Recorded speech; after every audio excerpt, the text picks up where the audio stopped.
രൂപത്തിൽ, ചോക്ലേറ്റുകളുടെ രൂപത്തിൽ, സിറിഞ്ചുകളിൽ, സൗന്ദര്യവർദ്ധക വസ്തുക്കളുടെ രൂപത്തിൽ, സ്റ്റാമ്പുകളുടെ രൂപത്തിൽ, നിത്യജീവിതത്തിൽ ഉപയോഗിക്കുന്ന പല സാധനങ്ങളുടെയും അവസ്ഥയിൽ, രൂപത്തിൽ ഇന്ന് വലിയ അതിമാരകമായ ലഹരി മരുന്നുകൾ ഉപയോഗിക്കുന്ന, വിറ്റഴിക്കപ്പെടുന്ന സമയമാണ്. 6ാം ക്ലാസ്സുകാരൻ, 7ാം ക്ലാസ്സുകാരൻ, 8ാം ക്ലാസ്സുകാരനൊക്കെ ലഹരി മരുന്നിന് അടിമപ്പെട്ട ഒരു കാലത്താണ് നമ്മളുള്ളത്.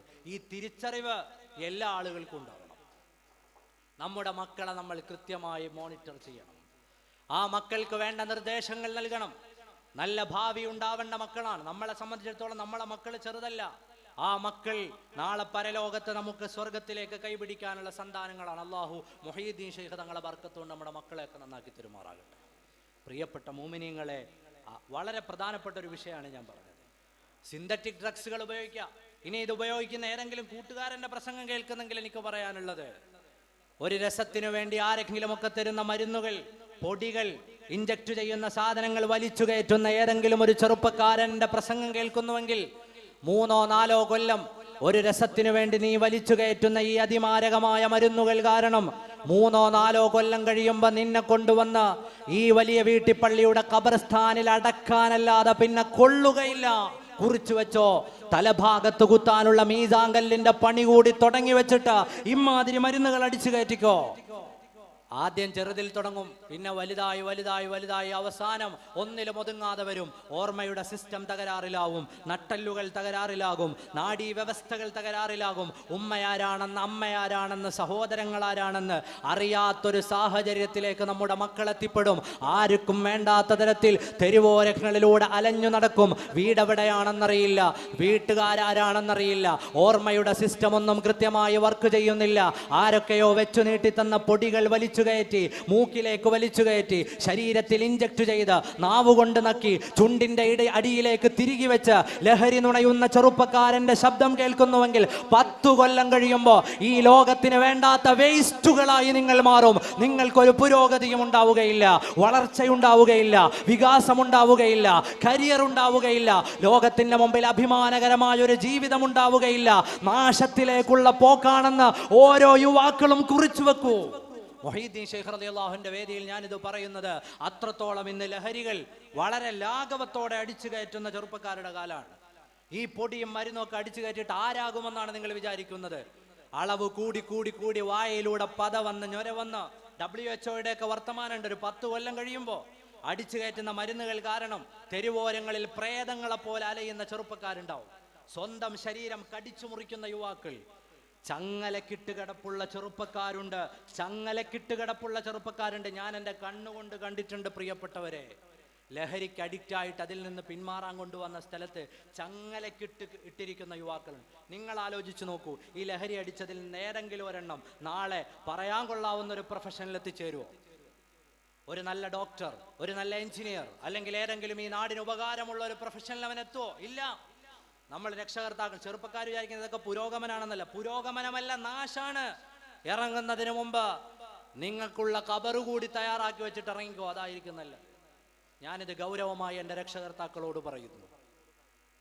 എന്തെങ്കിലും ഒരു പഴുത് കിട്ടിയാൽ ഇത് അടിക്കാൻ നിൽക്കുക. ഈ അടുത്ത ദിവസം എനിക്കൊരാളൊരു മെസ്സേജ് അയച്ചു, ഉസ്താദെ, കള്ള് എന്ന് പറഞ്ഞാൽ അത് മറ്റേ കുടിക്കുന്ന സാധനമല്ലേ, കഞ്ചാവൊന്നും അതിൻ്റെ പരിധി വരില്ലല്ലോ, അതടിക്കാമല്ലോ, അത് ഹലാലല്ലേ? കള്ള് എന്ന് പറഞ്ഞാൽ മറ്റേ കുടിക്കുന്ന, ആര് പറഞ്ഞു?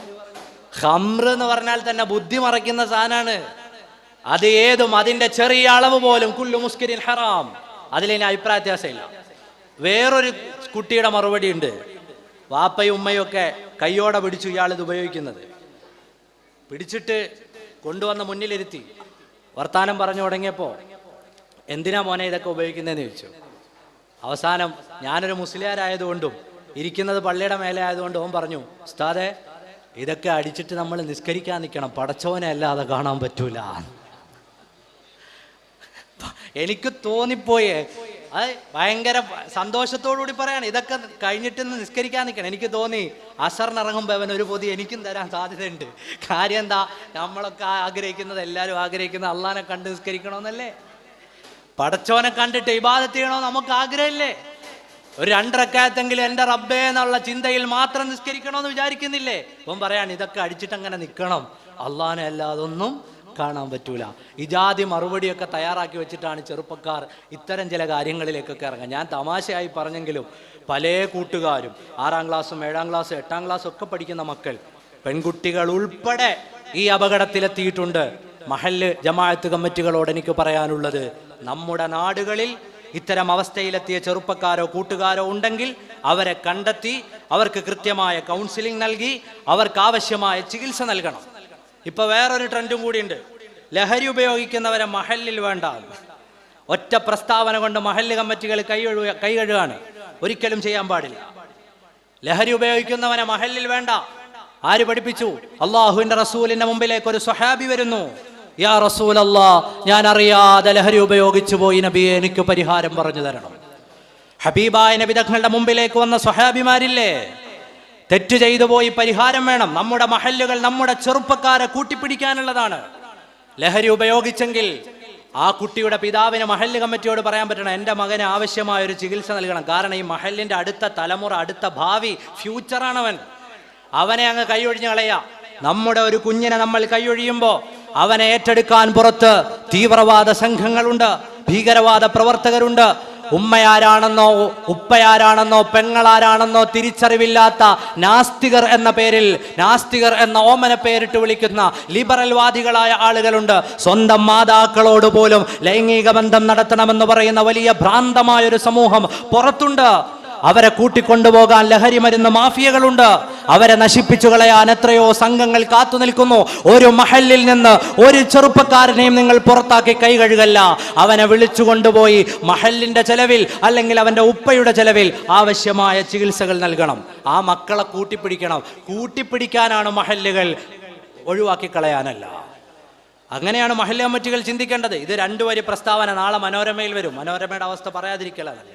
അതുകൊണ്ട് മഹല്ല് കമ്മിറ്റി കൂടിയായിരുന്നു തീരുമാനിച്ചു, ഇനി ലഹരി ഉപയോഗിക്കുന്നവരിവിടെ വേണ്ട. അങ്ങനെ പറയാൻ ഒരു മഹല്ല് കമ്മിറ്റിയെയും ഇവിടെ ആരും ഏർപ്പെടുത്തിയിട്ടില്ല. ഇവിടെ നിന്നല്ല, എവിടെയും മഹല്ല് ജമാഅത്തുകൾക്ക് വലിയ ഉത്തരവാദിത്തമുള്ള കാലമാണ്. വർഗീയത പടരുമ്പോൾ സമൂഹത്തിലെ വ്യത്യസ്തങ്ങളായ മതവിഭാഗങ്ങളെ കൂട്ടിയിരുത്തി സൗഹാർദ്ദം ഊട്ടിയുറപ്പിക്കണം. അല്ലാഹു തആല അതിനൊക്കെ നമുക്ക് തൗഫീഖ് നൽകുമാറാകട്ടെ. ഈ ലഹരി ചെറിയൊരു വിഷയമല്ല. അതുകൊണ്ട് എല്ലാ മാതാപിതാക്കളും സഹോദരങ്ങളും അത് കൽബിൽ എപ്പോഴും കരുതണം. മക്കൾക്ക് വേണ്ടി നല്ലപോലെ ദ്വാരക്കണം. തഹജ്ജുദിന്റെ നേരത്തെ എഴുന്നേറ്റിരുന്ന മക്കൾക്ക് ദ്വാരക്കണം. അവർ വഴിവഴച്ചു പോകരുത്. അവരുടെ കൽബിൽ പഠിപ്പിക്കണം. സ്വാലിഹീങ്ങളോടുള്ള മഹബത്ത് അവരെ പഠിപ്പിച്ചാലോ അതല്ലേ നരകത്തിൽ നിന്റെ മോരീതാരും ഇല്ലെന്ന് നരകത്തെ കാക്കും ലക്ക് പറഞ്ഞോവർ യാ മുഹിയ്യദ്.